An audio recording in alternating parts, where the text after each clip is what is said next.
सौरभ 10वीं क्लास का छात्र है। इस उम्र में उसे क्या पता कि प्यार का क्या सिलसिला होता है। वो एक लड़की को मन ही मन में चाहने लगा था।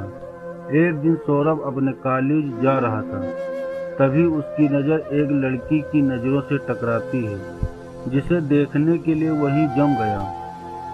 यानी सौरभ लड़की को बहुत दिलो जान से चाहता था, लेकिन लड़की का कोई अच्छा बर्ताव नहीं था। लड़की उसको कोई भाव नहीं दे रही थी। उसके बावजूद सौरभ उसका पीछा करता था, जैसे ही हर लड़के करते हैं। उसके पीछे पीछे घर तक जाता और स्कूल आने के टाइम वो सज धज के गेट पर मुस्कुराता हुआ इंतजार करता रहता। इसके बावजूद लड़की उसको नज़रअंदाज कर रही थी। ऐसे इंतजार करते करते सौरभ को लगभग 6 महीने से ज़्यादा का समय हो गया था। लेकिन अचानक कुछ परिस्थिति के कारण सौरभ उसका पीछा करना बंद कर दिया। अब लड़की की नज़रें रोज उसको खोजने लगी, लेकिन वो दिखाई नहीं देता था। वो पागल सी हो लगी। लड़की की काफ़ी बेचैनी के बाद ऊपर वाले ने उसकी सुन ली।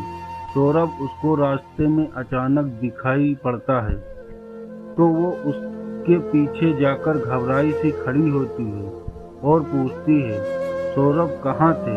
कोई बात थी क्या? आप मुझसे नाराज हो? सौरभ इतना सुनकर फपक फपक कर रोने लगा। कहा, मेरी माँ का एक्सीडेंट में देहांत हो गया है, जिसमें मेरे पैर भी जा चुके हैं। अब न तो मेरी माँ रही और ना ही मेरे पैर। लड़की हिचकिचाई और बोली, सौरभ सॉरी, मैं आपको डिस्टर्ब की। मुझे पता नहीं था आपके साथ इतना बुरा हुआ है। अब मैं हूँ और आपके लाइफ में कभी बुरा नहीं होने दूंगी। इतने में सौरभ ने संगीता को गले लगाया और कुछ ही पल में संगीता का कंधा उसकी आंसुओं से भीग गया। दोनों एक दूसरे के साथ रहने की कस्में खाईं। संगीता और सौरभ का प्यार दिनों दिन बढ़ता चला जाता है। संगीता और सौरभ इतना ज़्यादा प्यार में नज़दीक हो जाते हैं। साथ में घूमना और पार्क में जाना, साथ में खाना खाना, शॉपिंग करना आदत बन गई। सौरभ और संगीता का प्यार इतना गहरा होता चला गया, एक दूसरे से बिना मिले नहीं रह पाते थे। जितना प्यार गहरा होता गया, ये प्रेमी जोड़े समाज की नज़र में आते गए। धीरे धीरे उनका प्यार इतना ज़्यादा मशहूर हो गया, लड़की के घर तक बात पहुंच गया और घर वालों को उनका प्यार मंजूर न था।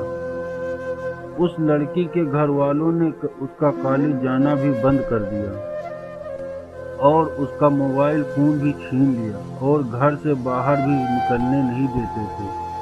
एक तरफ संगीता सौरभ के प्यार के लिए तड़प रही थी, उधर सौरभ संगीता के प्यार के लिए तड़प रहा था।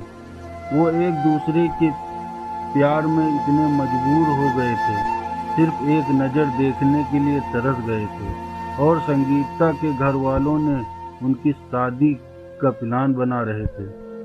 और जब यह बात संगीता को पता चली, अगर तुम मुझे नहीं मिली तो मुझे ये ज़िंदगी भी नहीं चाहिए, और तुम्हारी खुशी जिसमें हो उसमें मेरी भी खुशी है। ये मेरा आखिरी लेटर है। और संगीता उसका लेटर रो रो कर पढ़ रही थी। और उसी दिन उसकी शादी भी थी।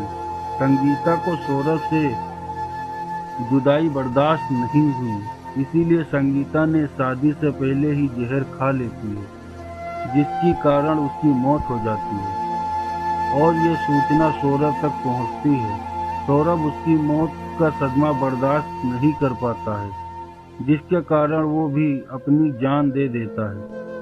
सच्चे और प्यार का अधूरा अंत हो जाता है। ऐसे में प्यार करते हो तो जान देने से बेहतर है निभाना सीखो। दोस्तों, इस कहानी में सौरभ और संगीता ने सही निर्णय लिया।